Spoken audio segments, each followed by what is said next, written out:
And that's how we move on to the keynote session. Topic is understanding attack techniques used for targeting infrastructure. To present this session, may I call upon stage Mr. Smith Gonzalez, Director and Principal Consultant, CyberSmith Secure. A huge round of applause for him. Let's wish him all the best for sharing his presentation and thoughts and ideas. Mr. Gonzalez, the stage is all yours. All the best. So good evening, friends. My name is Smith Gonzalez.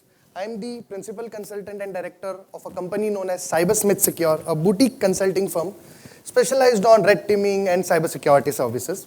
So it's the topic today that I'm going to talk or explain is really critical, and this topic would be bothering a lot amount of people, gentlemen who are sitting over here, in terms of how are we basically going to communicate, or how are we basically going to deal in a scenario or a situation that is going to impact the enterprise in form of different attacks, cyber attacks, that are basically going to target the overall business continuity or the operations as part of the enterprise is concerned. Now, when I talk about all this, I would also come up and share that whatever I would be speaking is it is the entire experience that I have been able to gain from the different customers of different sectors that I have been working with, right from oil and gas to steel to BPOs. And here, I would be also asking you a lot amount of questions. The questions would be quite significant. Now, number one point which would be coming up is how are the different cyber attacks evolving? What do you think? I see executives over here. What are the 2 or 3 major risks that is not letting the CISO slip? I have to advise the board, the CEOs, the CFOs, MDs of major organizations of unicorns basically. And there, I have to basically give them the exact clear cyber security strategy that they need to align. Now, when I'm doing all this, it is very important that we be very clear that what exactly is the threat, how are enterprises being attacked, and we have to get these people on same page. So when I talk about all this, I have a very small question. You have been looking after different panel discussions. Ritesh sir had an excellent talk. Brijesh sir gave us the insights. Point is, what do you feel are the 2 major attacks that bothers the CEOs or the managing directors of large-scale organizations, because of which they are going to take cyber security as one of their key area? What do you think? Come on. Guys, we can have a data theft. I would put it in a bigger way. I would say data theft on dark web. This is one. What is the number 1? Yep. Social engineering can be a form of an attack simulation we are doing in. What can be that attack? Come on, we have been looking after the attacks. We had a fantastic, let me give you the hint. We had a fantastic presentation by iValue. What? Information thefts, but what is it? Who's the, yes, who is the gentleman? Yes, ransomware. So these are the number 2 major barriers which are basically important for enterprises to look at. And that's the reason most of the CEOs and MDs are concerned for cybersecurity. These are the number 2 reasons. Now the question comes in, let's say you know the 2 attacks. How are you basically going to relate this? Idea is when we are communicating cybersecurity, are we on same page? We all are security folks, so we understand it. But can my boss, can my CEO, the person I report in who looks after business, who looks after valuation, who looks after acquisition, is he able to relate what I am trying to convey? I have to make him relate, I have to make him understand the impact. So how do I do it? Now this is what most of the organizations do, that is called as red teaming assessments. We do it quite different. Our idea is to get each and every stakeholders on the same page and give them the scenario of how the attacks are going to happen and how we as an organization needs to prioritize things, how we need to have backups, how we need to have zero trust-based segmentation controls. All those, when am I going to talk? When am I going to basically push forward? I am going to push it forward when I'm going to explain them the insights. I'm going to give them some simplification and I'm going to give them present a report. And my report should be speaking for myself, the kind of clarity that I want to bring as part of cyber security is concerned, and also to ensure that we as security people are able to understand the hardcore technical fundamentals of how this attacks and simulation is happening. So let's understand this. Now this is a common problem that we are facing. As we know, the two major pointers that we have discussed, ransomware, data thefts. How is it going to happen? That's the question. How can security professionals basically look at the things that how these attacks are going to happen? What are the primary reasons that way it can happen? What is the number one? Legacy systems. We are having legacy systems and we say migrate. For security professionals, it's quite easy to say migrate kar lo. But for IT, it is a big headache. They have to get an entire change management. So we speak with organizations and there are different stipulations and simulations comes in. But same time, you can have some minimum controls being enforced, like segmentation, like whitelisting specific set of IPs, putting authorizations. Those things are missed, and then these systems are part of domain admins. And when these systems are taken up, so I've been looking at cybersecurity from a 360-degree scenario. Now, what is this 360-degree scenario? In my free time, I help law enforcement agencies to study different cyber crimes and tactics that are being done by the criminals. Then on my corporate time, I work with the technical folks of my team who do the research, who work on the MITRE, ATTK, and CK, identify different malware samples that are coming in, do the threat hunting for the enterprises, and then I have to communicate to the board as well, that how the scenarios are building upon. So what I see or relate or realize is, the majority of these attacks are going to happen just because of three major reasons. Number one is your social and corporate identity. What do I mean to say with this? Our information is already public. We have structurally mentioned what exactly are we doing, and it is available on the social media. And how are you going to weaponize it is what I'm going to explain or showcase you. Then comes shadow IT. SolarWinds, come on guys, is an example, right?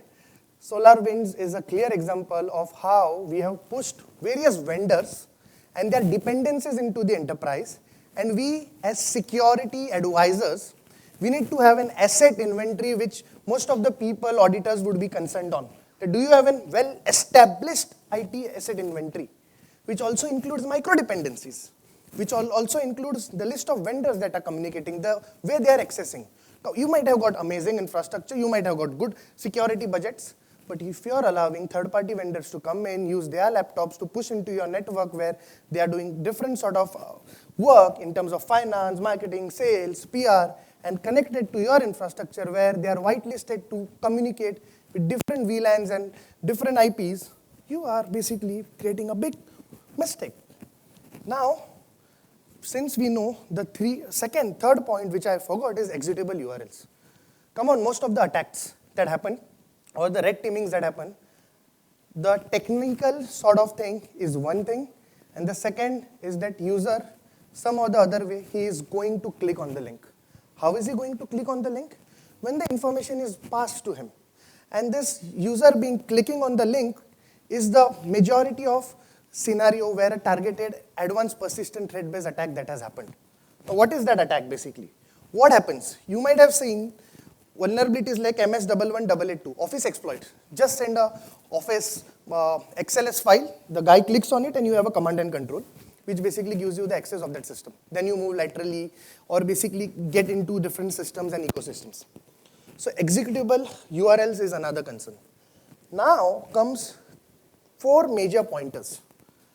Okay, we understand that the overall attacks from where the things are going to come in, but it is important for us to understand who is the person who's going to target us and why only we. Is it our competitors who are going to come in and target us? And why hackers or advanced persistent threat will come in? Come on, we haven't come under any critical report. We haven't featured in some of the magazines or we haven't been highlighted in some wrong forums. No, that's not the case. Then why? The reason why is that advanced persistent threats wants to be into different adversarial infrastructure and wants to look at the operations, wants to look at what sort of data is flowed, what sort of communication is being done into the economical spectrum, into what sort of analysis is done as part of the communication with vendors, as part of the product is being done. As you might have seen, what Bridges sir mentioned, that the overall side of advanced persistent threat is basically going to come into infrastructure and they're going to observe. And different adversarial organizations are going to do this. With that, there is one more thing, that is insider threat. Now, insider threat can be knowingly, unknowingly. I will give you an example of a knowing insider threat. Few people give an example of unknowingly, I will tell you knowingly. The example is nothing but something called as multi-level marketing. We might have got friends coming in, here, we have got a part-time income. You will get 10,000 rupees, just recommend 2-3 more people. And you're connecting and doing it. You're thinking that it's an MLM, but in the large spectrum, it is a operation which is being fueled by the advanced persistent threat groups or from the adversarial agencies to just get proliferate money or that hawala racket, those sort of spectrum. Now in this situation, the person is psychologically convinced to go ahead and give your information, share classified information, just in the brainwashing that is being done. We call it dead cells, by the way. You can search dead cells and multi-level marketing, you'll get a clarity. And then Ponzi scammers, the loan app fraud that we are looking at these days. The OTP-based SIM jacking and all vulnerabilities that are being coming in. So this is one scenario. Now let's look at how the things can be channelized, how an attack can be done. Smith is talking, Smith is giving us the clarity, but it is very important that we as security expert or professionals know how the attack is going to happen. How are they going to choose the enterprise, or they are going to choose the people? Now let's put it this way. How many of you all are on LinkedIn? We all.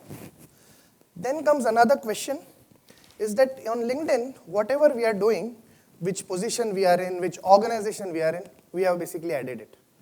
We have mentioned which organization we are in and what is our designation.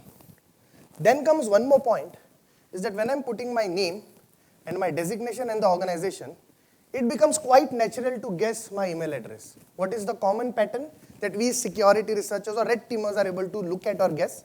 First name dot last name @organization.com or organization's extension, the email extension which you can get on website. Now there is a mechanism to validate as well whether the emails are right. Now let's say you get an approach in which you get the list of emails that are available. Now what is the target? The target is to get a ransomware sort of an attack on an infrastructure. How is that going to happen? So I'm giving a scenario in which the idea is that the board needs to understand, and as part of board wants to understand the importance or relevance of cybersecurity where they want to open up their budgets, it is important for board to realize how the attack can be customizedly targeted on them and how easy it is, so that the board can have defensive security controls, and board has advised to do a red teaming sort of an activity.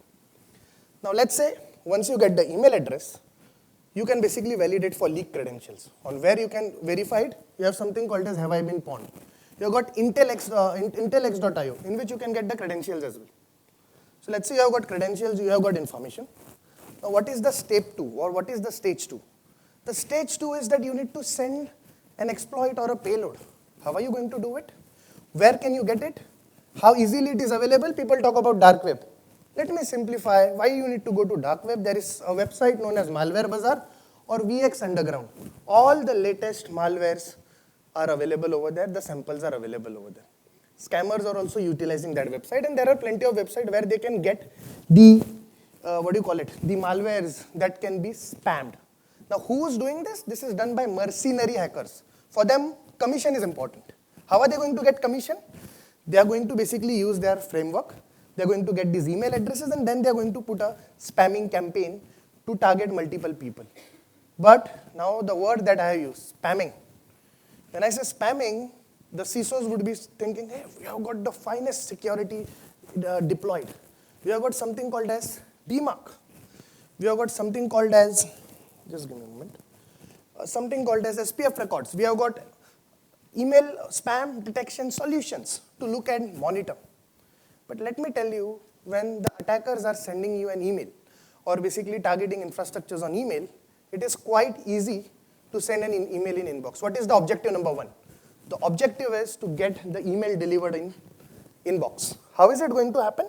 It is basically going to happen based on you need to purchase a new domain, you need to basically, so similar looking domain, we call it domain squatting technique.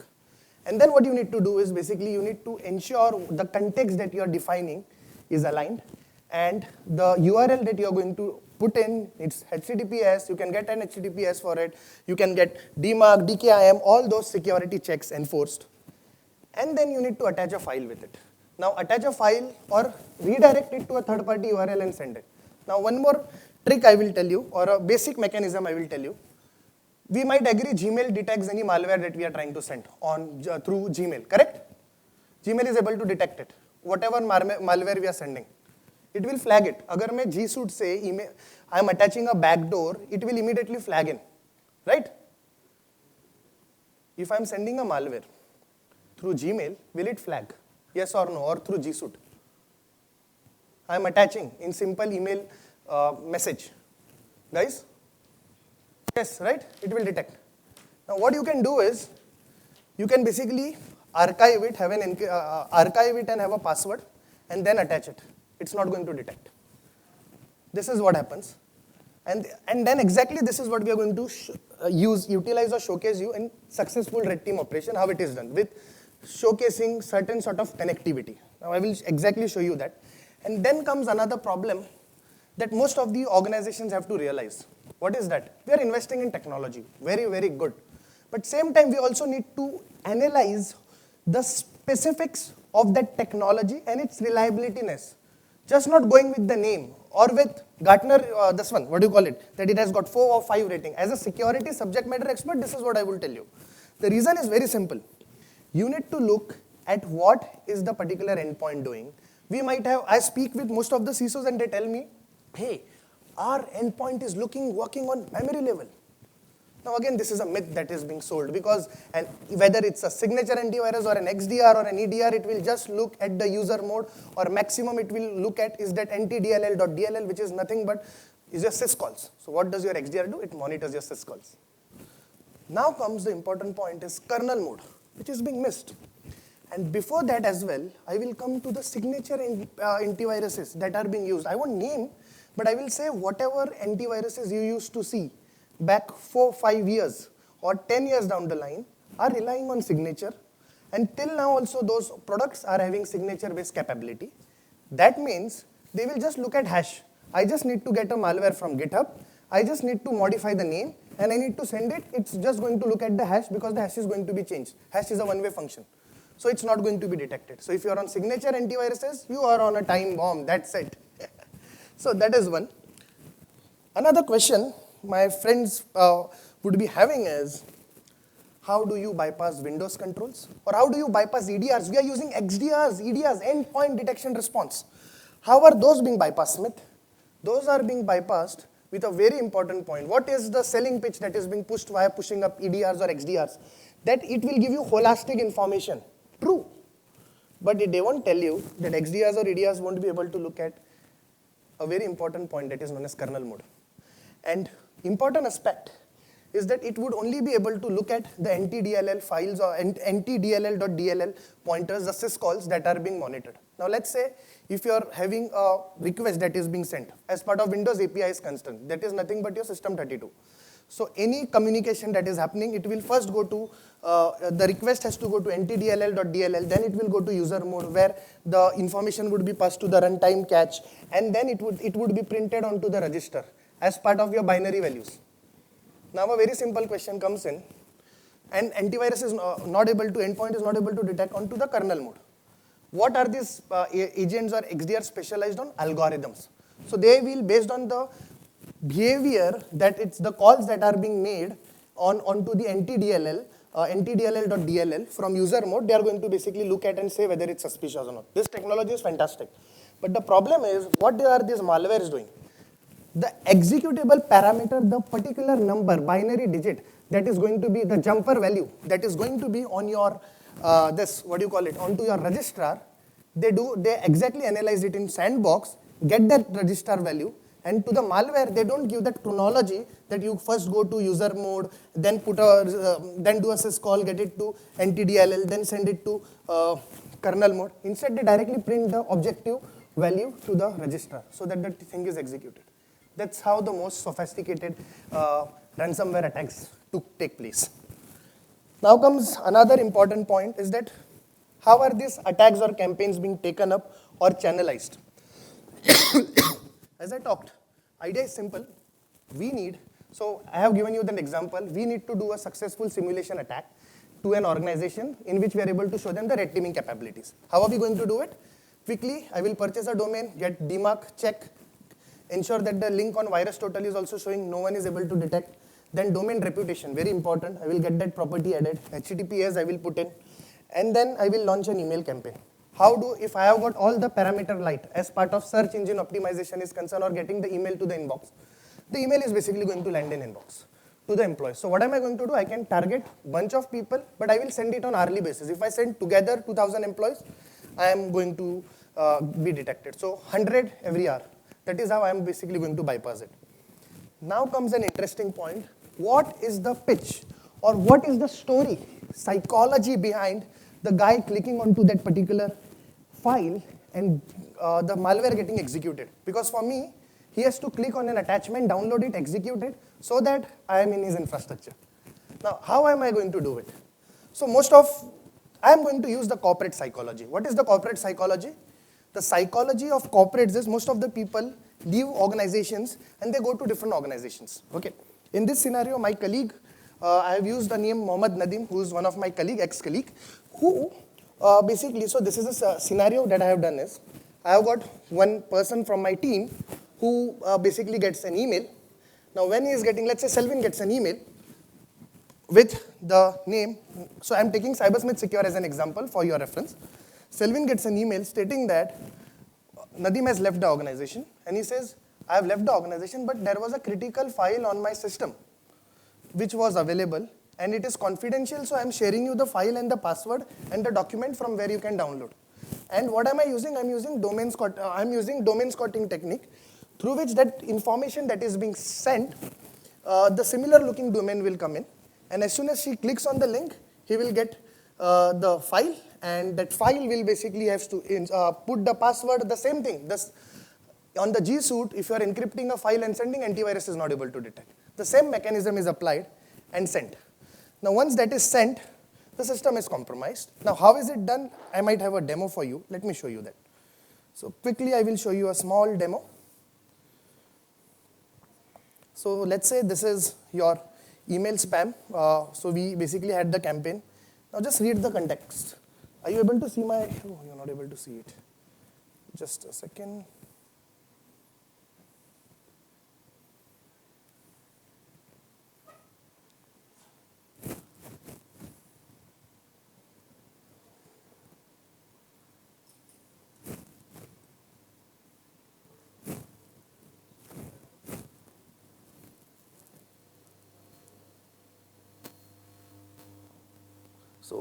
So let's say he sent it to my colleague Sarvesh, and he says, I forgot to share an important document which were supposed to be shared with our client, and he sends that document, which is nothing but a href tag which is being utilized. And you see the domain, it's cybersmithsecure.org.in. We use .com, but it's so that the employee will feel, yes, this is authentic. Now you need to purchase all the .org.in, .com, .io, .in domains so that your organization is not being targeted as part of attacks is concerned. Then comes, just give me a moment. Now as soon as he clicks on this, the password is being provided. He clicks on this link.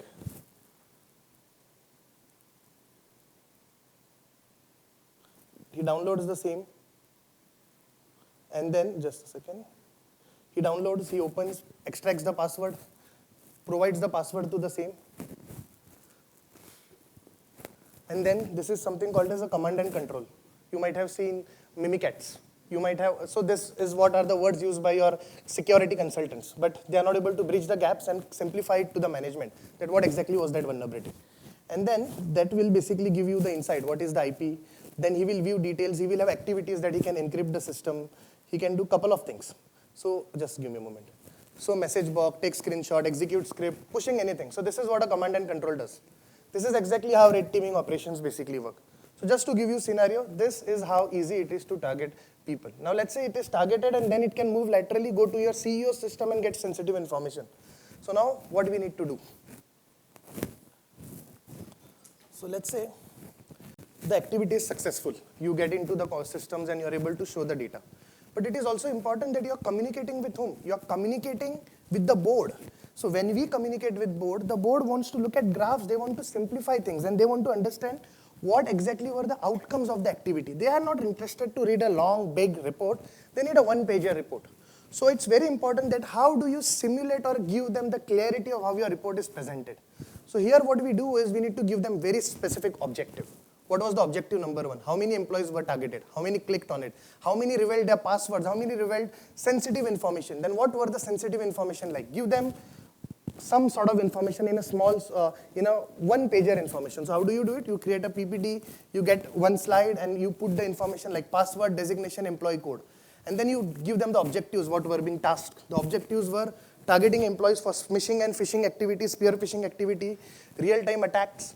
Now this sort of report, when it's being presented to the customer or to the board, they are able to realize the importance of cybersecurity. They're able to understand why organization needs to basically push forward as part of the overall cybersecurity is concerned. Now comes another interesting point. Let's say they are able to push forward. How as security, chief information security officers, CIOs, or product security heads, or IT heads have to address this problem. So when we work with different enterprises and organizations, it is important that our approach in solving this issue should be based on ATT and CK, attack, tactics, and common knowledge, CK. So based on MITRE, ATT, and CK, can I look at to solve this problem right from the initialization towards reconnaissance, towards execution, towards persistent, towards privilege escalation, so that I can have a defense in depth. This is exactly how you're going to build defense in depth, when you're going to look at each and every specific process and then are going to have the restriction and enforcement on it, so that you can counter this particular mechanisms in a way where the execution is not happening. Now, how can you stop the execution? Stop port forwarding. So the command and control is not going to basically get executed. Simple as that. Second, look at process level task. Ensure that if any third-party process is getting initiated, flag it off. How are you going to do it? With your XDRs. You need to harden it. Regularly updating systems. But what is it that we have to do? Now people basically tell me that, Smith, give us a solution as part of controls, as part of technology, and as part of service. Now how are you going to do it? How are you going to address this problem? So let me give you the secret sauce. So the secret sauce is nothing but, number one is enforcing MFA, or the best part is move passwordless. That is also one thing that you can look at. Second, MIP. MIP is nothing but Microsoft Information Protection. At least for your critical areas, finance, HR, your sales, they can, not sales, but your CEOs or your executives can have MIP. Have email spam detection solution as part of the specific people that you want to look at. Because for how the attackers that are going to target your executives for financial related purpose or sensitive information related purpose. So for them, you can have email spam detection solution. For people with lower level employees, you can have MFA, which would be equivalently good. Or you remove passwords, because most of those people are going to be targeted for revealing their passwords, so that the hacker can use the passwords and can move laterally. So if he's not going to have passwords, but something called as a QR code, the thing is going to be solved. So that is what they would look at. And not just looking at different technology which is going to solve your problem, you need to continuously check what are the things that are happening. So managed security service is one. Having a vCISO or a company secretary security program, which will audit, which will review. Come on, organizations, when I speak with a couple of CISOs, CIOs, and IT heads, I interact with them, they have got fantastic technology. But the point is that technology being groomed enough or being channelized enough to basically get the relevant input? Have you got an SLA? Have you got an KPI on top of it, the person who's basically managing it? Have you basically ensured that the overall, you have got your O365, you have got your G Suite. Are you basically ensuring that it is filtered? It is filtering different groups. Have you got segmentation or VLANs being created in your firewall for legacy systems? These are certain pointers that you will have to look at. Manage DevSecOps as a service. Looking at CI/CD pipeline, the most of the attacks are growing on CI/CD pipeline. What are the crown jewels? Your intellectual property. You need to defend it, and it's on staging. On staging, there is very less security. I see most of the startups have staging instances on public. Now, if you have it on public, you're sitting on a time bomb. You don't have a change control board or change control management, which is important. Now comes a very important point. How are you basically going to provide return on investment to CISOs or CIOs as part of putting forward the technology or security? One is that you demonstrated with them with the report and the capability, which is going to enhance and give them the significant information. Another way would be basically looking at what are the organization's future aspects. They are merger, acquisition, valuation. Over there, the audit is going to happen, where their security posture needs to be aligned.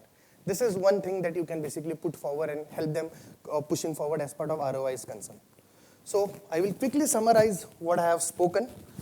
Number one, the attack will come through mercenaries and the organization to hold organization on ransom. Ransomware is the number one risk. Second, how is the attack going to be sent or delivered? It's your emails. So start protecting your emails.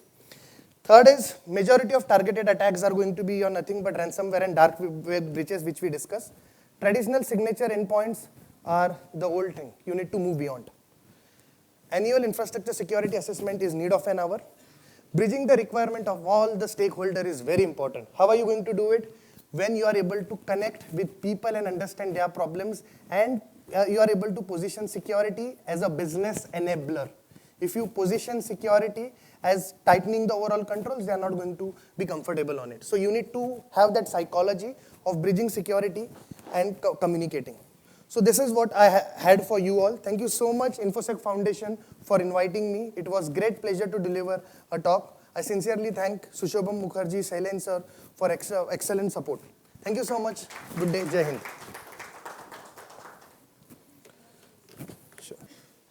Thank you so much, Mr. Smith Gonsalves. It was a lovely presentation by you, by sharing all the knowledge regarding it.